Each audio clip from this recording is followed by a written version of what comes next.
राजधानी एक्सप्रेस में बात करेंगे उत्तराखंड से जुड़ी तमाम खबरों की। शुरुआत करते हैं जहां टिहरी में वाटर स्पोर्ट्स कप का समापन समारोह आयोजित होगा।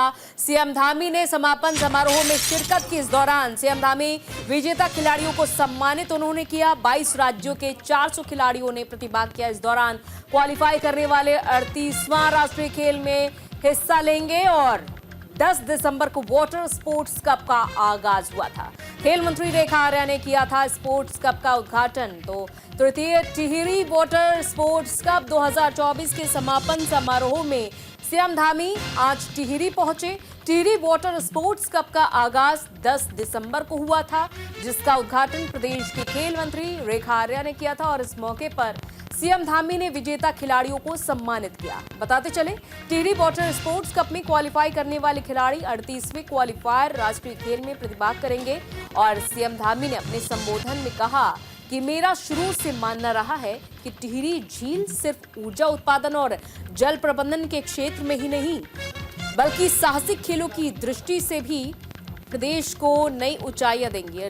प्रदेश की आर्थिकी की महत्वपूर्ण भूमिका भी निभा सकती है टिहरी झील। और खेल न सिर्फ शारीरिक मानसिक विकास के लिए महत्वपूर्ण है, बल्कि व्यक्तित्व विकास के लिए भी महत्वपूर्ण है। तो 10 दिसंबर को वाटर स्पोर्ट्स कप का आगाज हुआ था, जिस दौरान रेखा आर्या जो कि खेल मंत्री, उन्होंने इस स्पोर्ट्स कप का उद्घाटन किया। और आज इस समापन समारोह में सीएम पुष्कर सिंह धामी पहुंचे और उन्होंने टिहरी झील के महत्व को समझाया कि टिहरी झील प्रदेश की आर्थिकी को मजबूत करने में भी विशेष भूमिका निभाती है। न सिर्फ ऊर्जा के लिए, बल्कि स्पोर्ट्स के साथ साथ प्रदेश की आर्थिकी में बेहतर सुधार किया जा सके, इस ओर भी उसका महत्वपूर्ण भूमिका है। कम से कम पॉलिथीन यूज हो, इस प्रकार के सारे क्रम हम करने जा रहे हैं। मुझे पूरा विश्वास है कि राष्ट्रीय खेलों का आयोजन हमारे प्रदेश के युवाओं में एक नई ऊर्जा, नए उत्साह का संचार करेगा, उनके अंदर आगे आने की भावना को जागृत करेगा।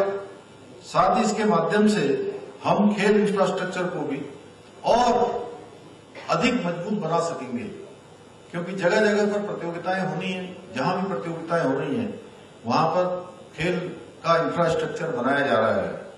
मैं आप सभी के माध्यम से प्रदेश की जनता से भी ये वादा करता हूं कि इस बार के राष्ट्रीय खेल न केवल ऐतिहासिक होंगे, बल्कि खेलों के क्षेत्र में जो उत्तराखंड की साख है, उसको भी विश्व स्तरीय रूप देने में सफल रहेंगे। क्योंकि हमने जो भी आयोजन किए हैं, हमारे इसी टिहरी जनपद को। अनुज अवस्थी हमारे संवाददाता इस खबर पर जुड़ चुके हैं। अनुज, वाटर स्पोर्ट्स कप का आयोजन हुआ, क्या कुछ खास देखने को मिला? बिल्कुल, टिहरी में टिहरी झील के पास वाटर स्पोर्ट्स का 34वां राष्ट्रीय खेल का आयोजन किया गया, जिसमें पूरे देश से जो प्रतिभागी थे, जो खिलाड़ी थे, वो उत्तराखंड टिहरी पहुंचे और यहाँ पे उन्होंने प्रतिभाग किया।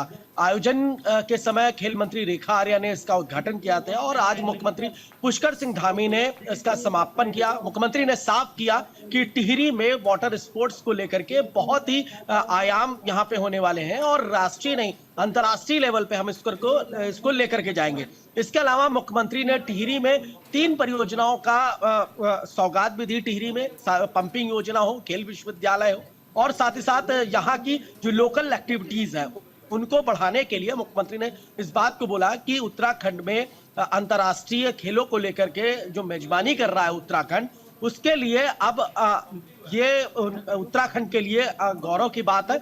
इसके अलावा मुख्यमंत्री ने इस बात को भी बोला कि अब जो टिहरी में स्पोर्ट्स कार्यक्रम होते हैं, जो स्पोर्ट्स के तहत चीजें होती हैं, उनको हम राष्ट्रीय नहीं अंतर्राष्ट्रीय लेवल पे बढ़ाएंगे। ये पूरा आयोजन टीएसजीसी ने किया था। टीएसजीसी के जो महाप्रबंधक और अध्यक्ष हैं आर.के. बिश्नोई जी, उन्होंने साफ किया कि जो उत्तराखंड में अंतर्राष्ट्रीय जो खेल होते हैं, अभी तक की राष्ट्रीय लेवल पे था, राष्ट्रीय लेवल पे जो sports water sports club cup आयोजित किया जा रहा था, अब इसको हम अंतर्राष्ट्रीय लेवल पे लेकर के जाएंगे और जो बाहर के टूरिस्ट है वो उत्तराखंड में आए, उत्तराखंड में आकर के यहाँ पे वाटर स्पोर्ट्स करें, उनके लिए मनभावन चीजें, तो ये तमाम चीजें जो है मुख्यमंत्री ने साफ करी। जी, मुख्यमंत्री ने साफ की और आगे टिहरी झील का भी उन्होंने जिक्र किया कि किस तरह से टिहरी झील प्रदेश की आर्थिकी को मजबूत करने में महत्वपूर्ण भूमिका निभाती है और कैसे इस दिशा में आगे कदम उठाया जाएगा, इस बारे में क्या कुछ उन्होंने कहा। बिल्कुल, मुख्यमंत्री पुष्कर सिंह धामी ने इस बात को भी बोला कि टिहरी में चूंकि वाटर स्पोर्ट्स को लेकर के जो यहाँ के युवा हैं या यूथ है वो अन्य राज्यों में जाते हैं, गोवा या अन्य राज्यों में जाते हैं, तो हम उनको उत्तराखंड में ही टिहरी झील में ही जो वाटर स्पोर्ट्स होता है उनको हम उसमें प्रोवाइड करेंगे और साथ ही साथ जो टूरिस्ट के लिए, चूंकि उत्तराखंड पर्यटन का हब माना जाता है, तो अब टिहरी को हम उत्तराखंड पर्यटन हब बनाएंगे। अभी तक की जो 4 धाम यात्रा होती थी तो पहले तो 6 महीने के कपाट रहते थे, लेकिन इस बार मुख्यमंत्री ने शीतकालीन यात्रा भी की शुरुआत करी है और साथ ही साथ टिहरी में चूंकि स्पोर्ट्स को लेकर के खासतौर से वाटर स्पोर्ट्स को लेकर के मुख्यमंत्री ने खासा ध्यान दिया हुआ है कि वाटर स्पोर्ट्स के लिए जो टूरिस्ट है वो उत्तराखंड आ सकते हैं, टिहरी में वाटर स्पोर्ट्स कर सकते हैं, साथ ही साथ यहाँ पे मनोरंजन भी कर सकते हैं। तो तमाम चीजें मुख्यमंत्री ने साफ करी कि टिहरी में बहुत सी जो है विसंगतियां थी अभी तक की कि वाटर स्पोर्ट्स में इस तरीके की चीजें होती थी, लेकिन अब इसको राष्ट्रीय नहीं अंतर्राष्ट्रीय लेवल पर हम लेकर के जाएंगे और भारत से अलावा जो विदेश के भी लोग हैं जो वाटर स्पोर्ट्स करना चाहते हैं वो उत्तराखंड के टिहरी जनपद में आए और टिहरी झील में वाटर स्पोर्ट्स करें। जी, साथ ही अनुज, राष्ट्रीय खेल का भी आयोजन होना है, 38वां राष्ट्रीय खेल, और इसमें भी तमाम ये खिलाड़ी भाग ले सकेंगे। कितने खिलाड़ियों को इसके लिए चुना गया है? बिल्कुल, अंतर्राष्ट्रीय खेलों की अगर बात करें तो ओलंपिक संघ की एसोसिएशन की जो अध्यक्ष है पीटी उषा वो इसकी मेजबानी करेंगी। खेल मंत्री रेखा आर्या, मुख्यमंत्री पुष्कर सिंह धामी और प्रधानमंत्री नरेंद्र मोदी को भी न्योता दिया गया है कि वो अंतर्राष्ट्रीय खेलों में शिरकत करें। साथ ही साथ मुख्यमंत्री ने इस बात को भी बोला कि अंतर्राष्ट्रीय खेल अगर होंगे तो उत्तराखंड गौरव की बात है और ये अपने आप में एक ऐतिहासिक टूरिस्ट और एडवेंचर के तहत अगर यहाँ पे अंतर्राष्ट्रीय खेल आयोजन होने के बाद यहाँ पे जो टूरिस्ट का आना जाना है वो काफी बढ़ जाएगा, जिससे उत्तराखंड के जो लोकल लोग हैं उनकी आय भी बढ़ेगी, रोजगार भी बढ़ेगा, साथ ही साथ लोगों को एक तरीके से टूरिस्ट हब भी उत्तराखंड बनेगा। जी, चलिए, बहुत बहुत शुक्रिया अनुज तमाम जानकारी के लिए। तो ऐसे में उत्तराखंड एक बड़ा हब बनेगा और इधर राष्ट्रीय खेलों की प्रशासनिक तैयारियां तेज हो चुकी हैं। हल्द्वानी में राष्ट्रीय खेलों का आयोजन होगा। राष्ट्रीय खेलों के लिए अतिक्रमण हटाया जाएगा, हल्द्वानी की सड़कों का कायाकल्प किया जाएगा और स्टेडियम को जोड़ने वाली सड़कों से अतिक्रमण को हटाया जाएगा। पंतनगर एयरपोर्ट से लेकर स्टेडियम तक अतिक्रमण हटेगा और इसके अलावा नगर आयुक्त, सचिव मजिस्ट्रेट और लोक निर्माण विभाग को निर्देश इसके लिए दिया गया है। बाकायदा 15 दिन के अंदर अतिक्रमण खुद तोड़ने के लिए निर्देश दिए गए हैं। 28 जनवरी से 38वें राष्ट्रीय खेल का आयोजन होगा।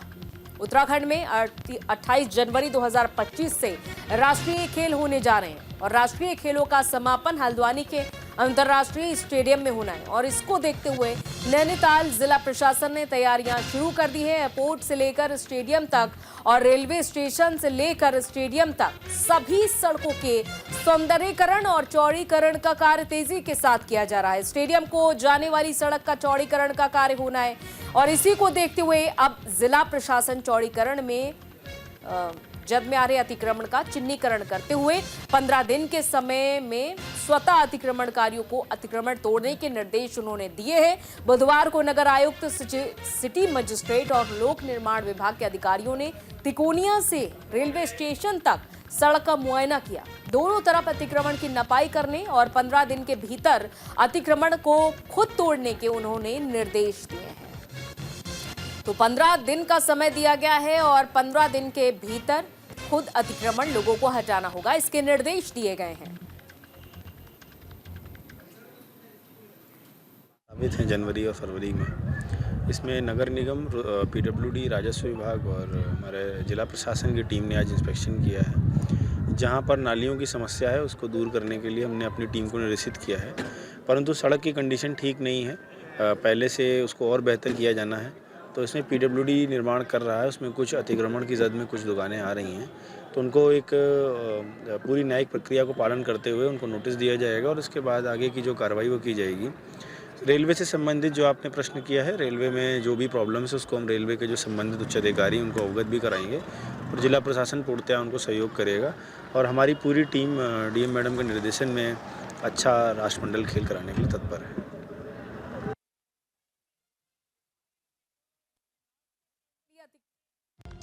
सड़कों का चौड़ीकरण, सौंदर्यीकरण किया जाएगा और साथ ही स्टेडियम तक की जो सड़क है उसको पूरी तरीके से सजाया संवारा जाएगा, क्योंकि 28 जनवरी से शुरुआत होने जा रही है 38वें राष्ट्रीय खेल की और इसकी तैयारियां जोरों पर है और लोगों को निर्देश दे दिया गया है कि खुद ही अपने अतिक्रमण को हटा लें ताकि प्रशासन को कोई भी कड़ा कदम ना उठाना पड़े और इसके लिए लोगों को 15 दिन का समय दिया गया है। प्रशासनिक तैयारियां राष्ट्रीय खेलों को देखते हुए तेज कर दी गई है और राष्ट्रीय खेल का आयोजन जहां हल्द्वानी में होगा तो वहीं दूसरी तरफ तैयारियां भी जोरों पर देखने को मिल रही है। कायाकल्प भी तेजी से होगा सड़कों का।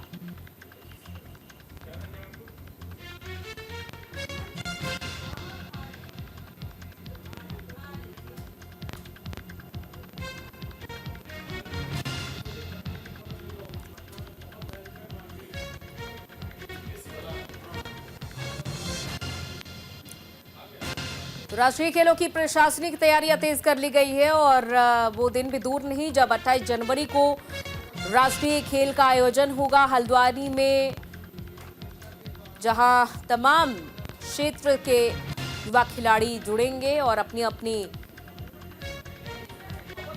प्रतिभा दिखाएंगे।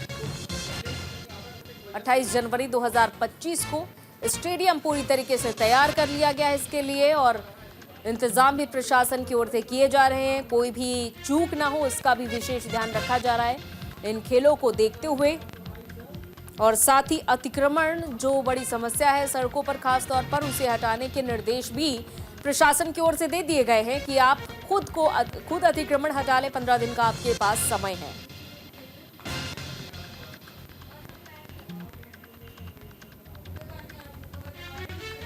इधर उत्तराखंड सरकार का बड़ा फैसला सामने आया है। नई आवास नीति को कैबिनेट की हरी झंडी मिली है। निम्न और निम्न मध्यम वर्ग के लिए आयु सीमा तय की गई है।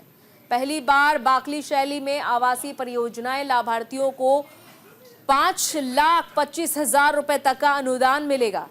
तो सबको आवास उपलब्ध कराने की केंद्र सरकार की मंशा के अनुरूप उत्तराखंड में भी धामी सरकार ने महत्वपूर्ण पहल की है और इसी कड़ी में हुई कैबिनेट की बैठक में राज्य के नई आवास नीति को मंजूरी दे दी गई है और सरकार ने इसके तहत कमजोर आय वर्ग को आवास उपलब्ध कराने के दृष्टिगत लाभार्थी की वार्षिक आय सीमा को 3 से बढ़ाकर 5 लाख रुपए तक कर दिया है।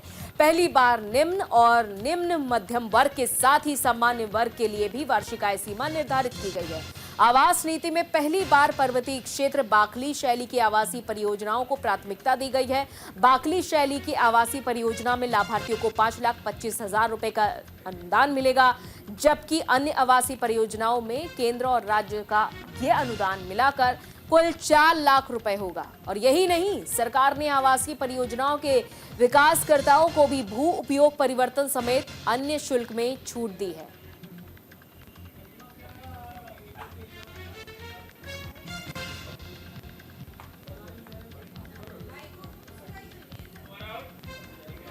तो हाल ही में धामनी कैबिनेट बैठक हुई थी और इस दौरान अहम फैसले लिए गए हैं। उत्तराखंड आवास नीति को कैबिनेट की मंजूरी मिली है। ईडब्ल्यूएस को 3 लाख वार्षिक आय के बजाय अब 5 लाख कर दिया गया है।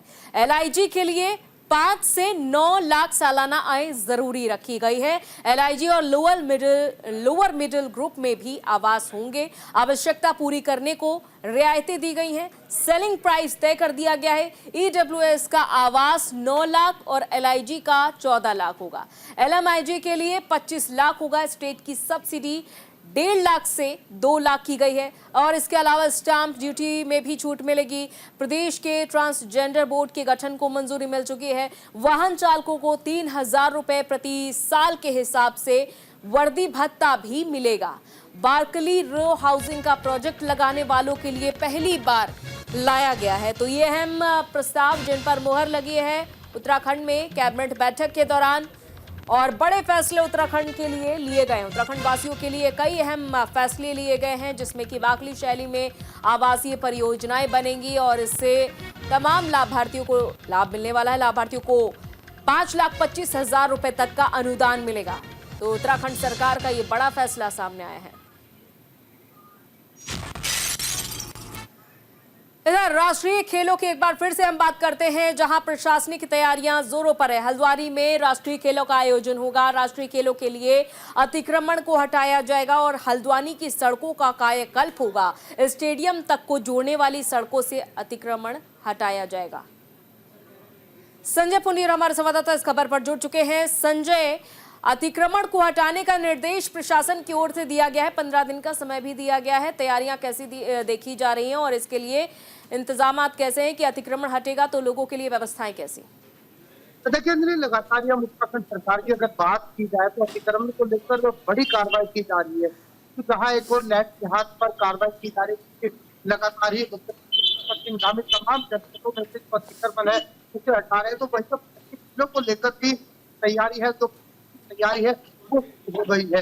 हल्द्वानी के जो पंचनगर एयरपोर्ट है वहां तक होने वाली सड़कों से अतिक्रमण हटाया जाएगा। इसको लेकर जो प्रशासनिक अधिकारी है वो लगातार मुआयना कर रहे हैं। हम लगातार देखते हैं कि जब कांच के खेल होते हैं, जब अतिक्रमण सड़कों पर होता है तो काफी दिक्कतों का सामना करना पड़ता है। यही वजह है कि अब सरकार जो अतिक्रमण है, अतिक्रमण मुक्त जो सड़कें हैं वो हो जाएगी। लगातार किया जा रहा है क्योंकि लगातार पहले लोगों को नोटिस दे गए और उन नोटिस के माध्यम से यही कहा गया है कि अगर पर अतिक्रमण कर रहे हैं तो आप हटा लें, नहीं तो आप पर प्रशासनिक कार्रवाई की जाएगी। क्योंकि वहाँ के जो अधिकारी हैं लगातार सड़कों का मुआयना कर रहे हैं। एयरपोर्ट की जो पंचनगर एयरपोर्ट है उससे जोड़ने वाली सड़कों का लगातार मुआयना किया जा रहा है और यही देखा जा रहा है कि कहाँ पर अतिक्रमण है। इसको लेकर पहले भी प्रशासनिक कार्रवाई की गई है, कई लोगों को नोटिस दिए गए हैं। अब है कि कितनी जल्दी अतिक्रमण हड़ताल के अतिक्रमणकारियों पर कार्रवाई होती है। साथ ही संजय, राष्ट्रीय खेल का आयोजन भी होना है, उसको लेकर क्या खास तैयारियां देखी जा रही है? क्योंकि बेहद कम समय है और ऐसे में 28 जनवरी से राष्ट्रीय खेल का आयोजन होना है। कैसे, किस तरह से कायाकल्प किया जा रहा है शहर का? देखिए लगातार हम हल्द्वानी हो के तमाम जनपदों वहाँ पर तो खेल होते हैं और होते हैं, भव्य तैयारी की जाए। खासकर अगर हल्द्वानी पंचनगर स्टेडियम की बात की जाए तो वहाँ पर 28 सांस्कृतिक कार्यक्रम है, खेल वो शुरू हो जाएगा। उससे पहले सभी जो अतिक्रमणकारी है उनको नोटिस दे दिया गया है और कहा गया है कि सड़कों से हटाने नहीं तो कार्रवाई की जाएगी। इस पर प्रशासनिक जो अमला है वो लगातार निरीक्षण कर रहा है और तैयारियां है वो की जा रही है। चलिए संजय, बहुत बहुत शुक्रिया तमाम जानकारी के लिए आपका। बढ़ते हैं आगे खबरों में। इधर गैरसैंण में बहुउद्देशीय शिविर का आयोजन हुआ। शिविर में 45 लोगों ने अपनी समस्याएं रखी। मुख्य विकास अधिकारी ने लोगों की समस्याएं सुनी और अधिकांश समस्याओं का मौके पर ही निस्तारण किया गया। शिविर में कुल 3 दिव्यांगता प्रमाण पत्र बनाए गए। शिविर में स्वास्थ्य जांच का 275 लोगों ने लाभ भी उठाया। तो गैरसैंण ब्लॉक के सीमांत गांव पिंडवाली में आयोजित बहुउद्देशीय शिविर में मुख्य विकास अधिकारी नंदन कुमार ने स्थानीय लोगों की समस्याएं सुनी।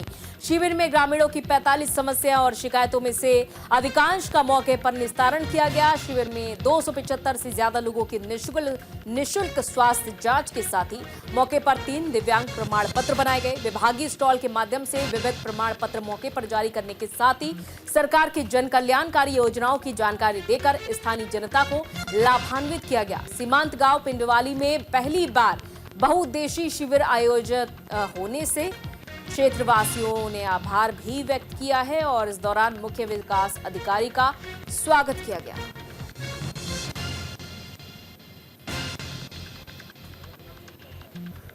पिंडवाली गांव में आज बहुउद्देशीय शिविर जो आयोजित किया गया है इसमें 45 समस्याएं को उसमें फीस का तो निस्तारण कर दिया गया है। 15 कुछ शासन स्तर पे हैं, उसको आगे उस शासन स्तर पर उसको संदर्भित किया जाएगा।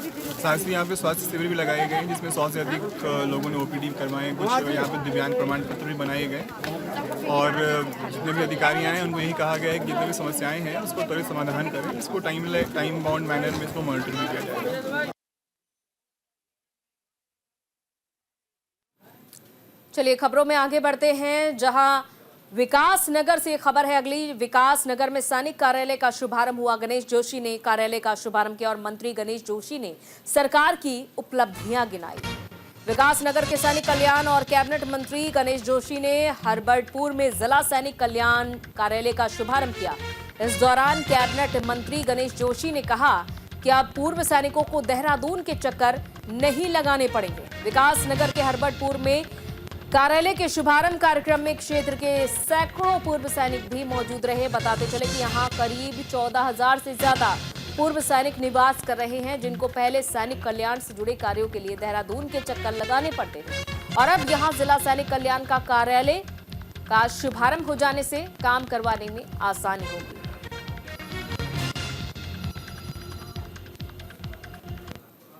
में सैनिक कल्याण कार्यालय का शुभारंभ मेरे द्वारा किया गया है। लोग 14,000 से अधिक की संख्या में पूर्व सैनिक यहाँ पर रहते हैं, जिनको अपनी समस्याओं के लिए, अपने कामों के लिए देहरादून जाना पड़ता है। मैं देख रहा था, मेरे पास स्कॉट भी चल रही थी, मुझे आने में 1 घंटा लग गया। तो जब ये लोग जाते होंगे तो कितनी दिक्कत इनको होती होगी। और इस कार्यालय के खुलने के बाद जो सैनिक कल्याण की जितनी योजनाएं हैं, जिनको इनके कार्यालय के माध्यम से हम सैनिक को देते हैं, उनका लाभ इनको मिलेगा। इधर जौनसार बाबर की संस्कृति और वेशभूषा का अपमान करने वाले चर्चित यूट्यूबर का विरोध करते हुए आज क्षेत्र के सामाजिक कार्यकर्ताओं और युवाओं ने उसका पुतला दहन किया और ये विरोध प्रदर्शन यात्रिक होटल के पास डाक पत्थर चौराहे पर हुआ, जहां बड़ी संख्या में लोग इकट्ठे हुए थे। हाल ही में सोशल मीडिया पर युवक अमित चौहान ने जौनसार बाबर की पारंपरिक वेशभूषा और संस्कृति को धारण करके अश्लील वीडियो बनाने और उसे वायरल करने के बाद स्थानीय लोगों में आक्रोश फैल गया था और इस वीडियो के चलते क्षेत्र के लोग युवक के खिलाफ लामबंद हो गए थे और उन्होंने इस प्रकार की हरकतों की कड़ी निंदा की। स्थानीय विकास नगर के लोगों का आरोप है कि अमित चौहान नामक इस युवक ने जौनसार बाबर की संस्कृति को बढ़ावा देने का चोला पहनकर अश्लील पॉर्न वीडियो बनाने का कारोबार किया है, जिसे जौनसार बाबर के लोग बर्दाश्त नहीं करेंगे। मामला कुछ इस तरीके से है कि एक अमित चौहान नाम का युवक है और पीछे उसका एक मामला लड़की के साथ किया गया है, लेकिन वो पूरे समाज जैसे हमारा जौनसार बाबर है, वो एक संस्कृति के लिए जाना जाता है, नाच गाने के लिए जाना जाता है, उसी को वो यूट्यूब पर दिखाता भी था। लेकिन अभी आने वाले जो अभी समय है, इस टाइम पर उसकी एक वीडियो वायरल हुई थी।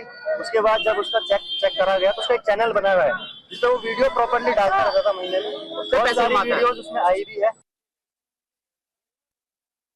और इधर पहाड़ी इलाकों में बर्फबारी होने से मैदानी इलाकों में भी कड़ाके की ठंड शुरू हो गई है। लोग ठंड से बचने के लिए अलाव का सहारा ले रहे हैं, लेकिन हरिद्वार देहात क्षेत्र में प्रशासन ने अभी तक अलाव की व्यवस्था नहीं की है। इसको लेकर हमारे संवाददाता जसवीर सिंह ने ग्राउंड जीरो पर जायजा लिया, सुनिए। के कई हिस्सों में कड़ाके की ठंड शुरू हो गई है। पहाड़ों पर बर्फबारी होने के साथ ही मैदानी इलाकों में भी ठंड बढ़ गई है। हालात खराब होते जा रहे हैं। हम मौजूद हैं हरिद्वार देहात क्षेत्र के लक्सर में और आप देख सकते हैं कि ठंड की वजह से लोग कांप रहे हैं, लेकिन नगर पालिका प्रशासन की तरफ से कोई अलाव की व्यवस्था नहीं की गई है। कुछ दुकानदार हमारे साथ, इनसे बात भी कर लेते हैं। क्या स्थिति है? आपका नाम क्या है जी? राजकिशोर गुप्ता जी, क्या कोई व्यवस्था अलाव की गई? चूँकि ठंड तो बढ़ गई है। कुछ नहीं है, कोई व्यवस्था नहीं है। तो किस तरह से सुबह का टाइम ज़्यादा ठंड होती है, रात में ठंड ज़्यादा हो रही है? अपने पैसों का हीटर जलाना है। अपना हीटर जलाना, आप भी। तो आपने देखा कि व्यवस्था तो कुछ है नहीं है। ये तो कह रहे खुद अपना हीटर से काम चला रहे हैं। और भी कई ऐसे लोग हैं जो सड़कों पर जाकर रहते हैं, उनसे बात करेंगे। आपका नाम क्या है? मेरा संजय चौधरी नाम है। मैं समाज सेवी के रूप में यहाँ पर हूँ। जी, आप बताइए ठंड के बारे में। हाँ, मैं आपको धन्यवाद देना चाहता हूँ कि आपके चैनल से कम गरीब आदमी की आवाज़ शासन प्रशासन तक पहुँचे। मेन बात यह है, जब से पहाड़ पे बर्फबारी हुई है, बद्रीनाथ बर्फ की चादर ओढ़े हुए हैं, शीत लहर का प्रकोप जारी है, 4-5 दिन से बहुत ठंड है। मेन बात तो ये है सर, सामान्य आदमी की तो बात छोड़िए, सामान्य आदमी तो अपना गुजर बसर कर ही लेता है, कोई दिक्कत वाली बात नहीं। लेकिन बात गरीब आदमी की है, जो इतने गरीब हैं, जिनके पास रहने के लिए छत भी नहीं है, स्टेशन पर पड़े हैं, नैन बसेरों में पड़े हैं। अगर अलाव का इंतजाम शासन को करना चाहिए, क्योंकि उससे गरीब आदमी को लाभ मिलेगा। मेरी आपके चैनल से निवेदन है, शासन प्रशासन मेरी आवाज़ को सुन रहे, और गरीब आदमी के लिए अलाव का इंतजाम जरूर करें। ध्यान करने वाली बात तो ये है कि ये वो इलाका है जहाँ नदियों से घिरा हुआ इलाका है, जिसमें कहीं ना कहीं गरीब लोग ज़्यादा निवास करते हैं। लेकिन ऐसे में क्या होगा, कुछ लोगों ने सवाल भी उठाया है, ये भी बताया कि स्टेशन और कुछ ऐसे बस अड्डा यानी रैन बसेरे जो है उनमें भी कोई खास इंतजाम नहीं है। तो क्या करे क्या ना करे ये समझ नहीं आता। लेकिन फिलहाल ये कहा जा सकता है कि आने वाले दिनों में ठंड का प्रकोप यदि और बढ़ा तो कहीं ना कहीं दुर्घटनाएं हो सकती हैं, खासतौर पर गरीब लोगों के लिए परेशानी खड़ी हो सकती है। तो ऐसे में प्रशासन को चाहिए कि तत्काल तमाम ऐसे जगह जहां गरीब लोग रात काटते हैं वहां अलाव का इंतजाम करे और गरीबों के लिए कुछ गर्म कपड़ों का इंतजाम भी किया जाए। इस तरह की आवाज़ लगातार उठ रही है। जसवीर सिंह, इंडिया लक्ष्य। और चलिए, राजधानी एक्सप्रेस में फिलहाल इतना ही। इजाजत दीजिए, नमस्कार।